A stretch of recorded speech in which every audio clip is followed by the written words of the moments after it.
Welcome to MarcusG.tv. I'm Chef Marcus Giuliano, and I'm a chef on a mission. Check out my website, chefonamission.com.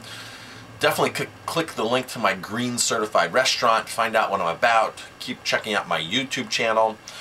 So today's mission is Dr. Oz.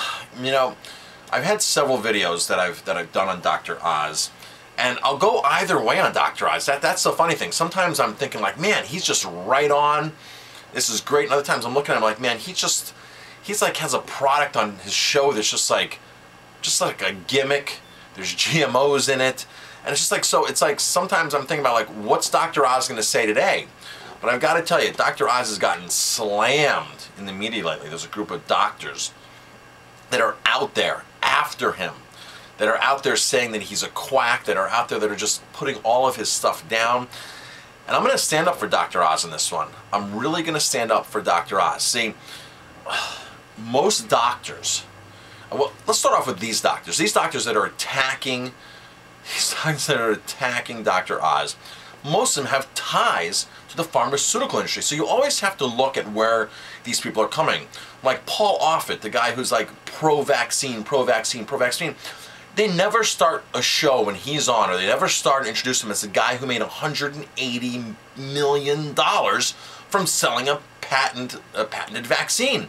They don't tell you that, okay? So here's a guy who made $180 million. Well, of course he's pro-vaccine, because he got paid big and he's still getting paid to do that. So a lot of these doctors are getting paid to spread a message. They're getting sponsored. They're like politicians. Doctors are like politicians. They're getting paid. They're getting influenced. They're getting something. And after that, the medical board is there to really tighten these guys down and say, you've got to do this. You've got to do this or else. So these doctors that are attacking Dr. Oz, I look at them and I'm like, you've got to be kidding me. Because they're the ones that want to prescribe drugs. They're the ones that want to prescribe invasive surgeries and this and that. I'm not saying that drugs aren't necessary. I'm not saying that certain surgeries aren't necessary. When Western medicine is used properly, it can be life-saving, right? Okay? Now I know I'm just a chef, and people are going to say, well, you're a chef, you're not a doctor. You know what? That's great that I'm not a doctor, because I'm not influenced by medical school. I'm not influenced by, because medical school, all these, whether it's Philadelphia, wherever you're looking at, these medical schools are sponsored by pharmaceutical companies. They're there to teach their message, okay? I've not been taught the pharmaceutical method. I work with food. I know what healthy food is. I know what food made a difference on me. I've seen people's lives get changed from simple food. From food. All these other doctors aren't going to recommend food. Those doctors that are attacking doctors, they're not going to recommend food, because if food cures you, then they're out of a job. The pharmaceutical industry's out of money. It's this big web of deception that they're laying upon Americans and anywhere they can worldwide. And some countries fall for it, some countries don't. It's just like the GMOs and Monsanto. A lot of countries are kicking out Monsanto, okay? A lot of countries, it's cheaper to grow food. They like Russia.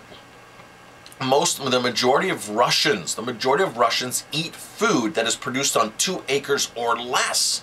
The majority, like 80-90% of 80-90%, it's that high in Russia, eat food off of 2 acres or less. So why do we have massive farms? Why do we have multi-thousand-acre farms, monocropping? Because that's where the money is. That's where the corporations are. That's where the money. So it's just, when you look at everything, you're just kind of like, who is this guy? Who is this lady? Who is this guy that's saying that we need this, that we need that, and that this doctor's a quack, and you need this medical, and you're gonna endanger your children, you're gonna endanger society if you don't get a vaccine, or this is what you have to take, if you have heart disease, you have to have. I had a conversation with my mom not too long ago, and I told them this a couple times. My father, went to the hospital one day and wasn't feeling well. So then he goes to the cardiologist. And then he goes, it's all this run around. And he ends up within 3 hours getting a pacemaker installed. All right? They didn't give him time to think, process anything. You need a pacemaker. This is it. This is going to save your life. And I said, Mom, you went to a doctor that's trained to sell pacemakers. That's his job. If you went to a nutritionist, They're getting paid to do nutrition, okay? You went to a guy that's all he knows is how to treat with orthodox medication, with pacemakers, with surgery. That's who you went to. That's what you're going to get. They know how to diagnose people. They know how to get people into that system because that's what they've been taught. Now, here's the sad thing. Doctors, they go to school.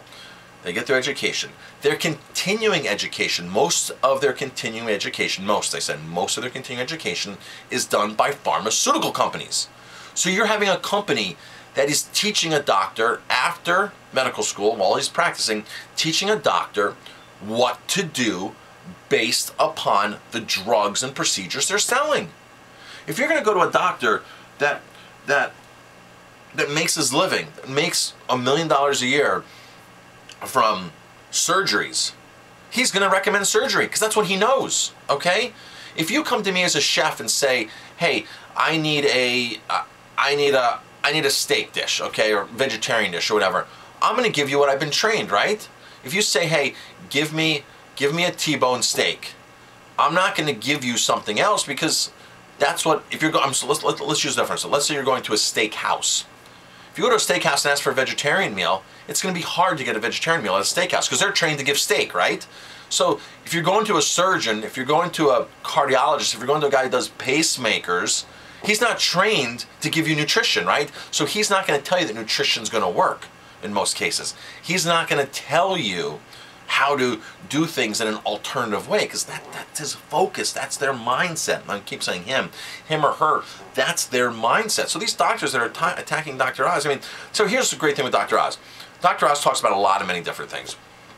He has a lot of great doctors on. You know, he'll have Joel Fuhrman on. He'll have McDougall on. He'll have a lot of really intelligent doctors that are making a difference.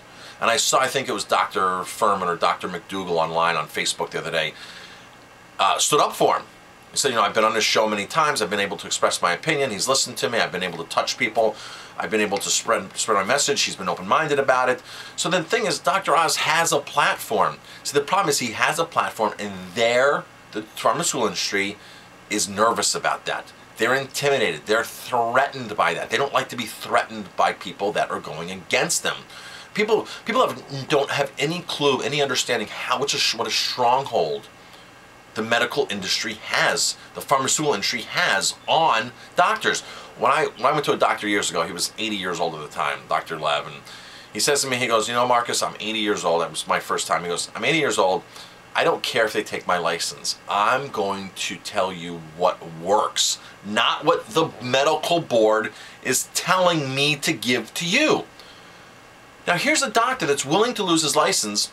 He goes, Marcus, I know it works. I know it doesn't work. I've been in the practice that long, and I'm not going to give drugs unless drugs are totally necessary. And he looked, and so we started talking. I was like, wow, this is great. We're not meeting in a lab room. We're meeting in his office. His books are behind, like my book's behind. We're having a conversation, and we started talking about a bunch of different things. And he didn't give cholesterol medication unless your cholesterol was 350. Was when he thought it was time to take some kind of action on cholesterol, up to 350. Now, here's a doctor. Any other doctor would be like, oh, 190, 200, you need cholesterol medication. There's study after study after study that says cholesterol medication is useless, it's damaging. But here's the thing, people are always going to criticize these doctors. People are going to start criticizing people like me who are thinking outside the box. Oh, I don't have a medical degree, so what do I know? You know? And it's just so ridiculous that people just jump right in. They don't understand that these companies are making billions of dollars. They're not responsible for deaths. They're not responsible for anything. They're just responsible to their shareholders for making more money, and they're ruthless, and they don't care how they do it. They all belong to ALEC. They all get special legislation, and state by state by state, that's what they do. And they undermine our politicians, our politics system, political system. Not that there's much to undermine our political system because it's so screwed up anyway. They undermine our voting rights, and they undermine our health, and they undermine our economy. And if anybody can't notice what they're doing and keep wanting to go against any doctor that is that's alternative minded, or can at least think for themselves. See, most of these alternative doctors have been doctors. They've seen what medicine has done. They've seen what the pharmaceutical industry has done. And they said, this isn't working. I'm not curing patients. I'm not curing patients at all. And they're switching to a more natural therapies. Because they say, oh, well, these doctors, this and that. No, these doctors saw that. A lot of these doctors saw what was happening and they switched. And that's the cool thing. When you can find a doctor that switched and said, I've seen both sides, I've done the research, and I've thought for myself, I've actually taken the time to think for myself. Use my own brain and say, a lot of these anti-vax doctors were regular doctors, regular medical, and they gave vaccines and they saw what was happening. But yet the pro-vaxxers come out and just demolish these guys, right? They demolish these alternative doctors, these open-minded doctors. But they've seen both sides, and these other doctors haven't seen both sides. They haven't taken the time to do research. I'm listening to a lady now who's done 5,000 hours of research on vaccines. I'm listening to a great series. 5,000 hours. She's a medical doctor. She gave vaccines until several years ago. And she saw what it was doing with her patients. But she was thinking outside of the box and saying, what if we're not going to give these vaccines up front to these? What if this and this and what if this? And she's not anti-vaccine. She's just saying that these vaccines, when you're giving them to my patients at a certain time, it's detrimental to their health. Sometimes it's killing them. It's damaging their kidneys. You can't give a vaccine to a sick person. You've got to wait until they're fully well to give them a vaccine. But most hospitals, when you get into a hospital, they ask you all these questions and they want to give you every vaccine out there just because you've got to be safe and this and that. And they're giving sick people vaccines. And she's saying, this does not work. The system does not work. And she's being criticized. She's being ostracized. But she's not being criticized and ostracized for damaging her patients, for damaging her patients' kidneys and killing them when she was following protocol. See, the doctors never get criticized when they follow protocol and they kill people. But as soon as one doctor does one thing alternative and somebody gets damaged, the floodgate opens, right? And you hear about it in the news. Even like herbs, natural herbs. Oh, this herb killed one person. You don't hear about Vioxx killing all these thousands and thousands of people. All these drugs. You don't hear about that. That doesn't make mainstream media. The one case of one person dying when they go to a cancer clinic. They went to the cancer clinic because they were alternative cancer clinic because they were so far past medication and the orthodox treatments that they're going to die anyway. And then they go to a cancer treatment and they die, alternative place, and they die. If the floodgates open and these doctors are criticized, but they never get the spotlight on mainstream media for the thousands, for the hundreds, for the how many ever people that they're actually curing and making a difference.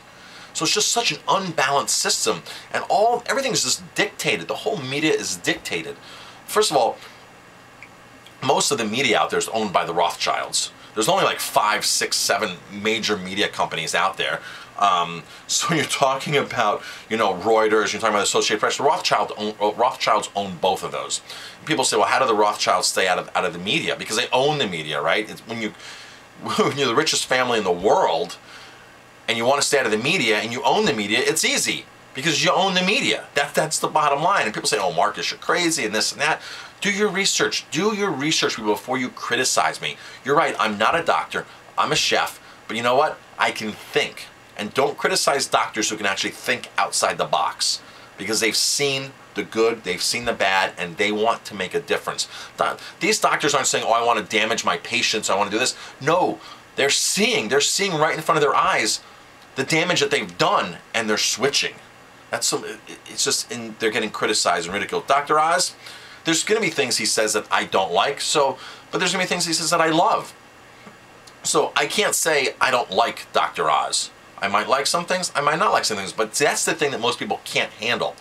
Most people will hear one thing they don't like from Dr. Oz or anybody and turn them totally off and say, I don't want to think anymore. I don't want to think. He said one thing I don't like, so everything he says, I don't like. Nothing he's going to say I don't like. So they turn everything off because they don't want to work, right? They don't want to have to work to think for themselves. They just want to follow mainstream media and the orthodox medical society. Think for yourself. Analyze what these people are saying. Analyze. Like I said, I'm not all anti-Western medication. I'm not all anti-Western drugs. There's certain things you need at certain times. But when I go to the doctor and he says something, chances are I don't need what he says at that time. I need something different to get the job done. Now, I'm not saying that Western medicine can't save lives, because it totally can. But I'm saying it's being abused left and right, and you've got to think and educate yourself. Think and educate for yourself. I'm Chef Marcus Giuliano. Thanks for watching this. If you like my videos, please hit like, subscribe to my channel, and definitely pass it on.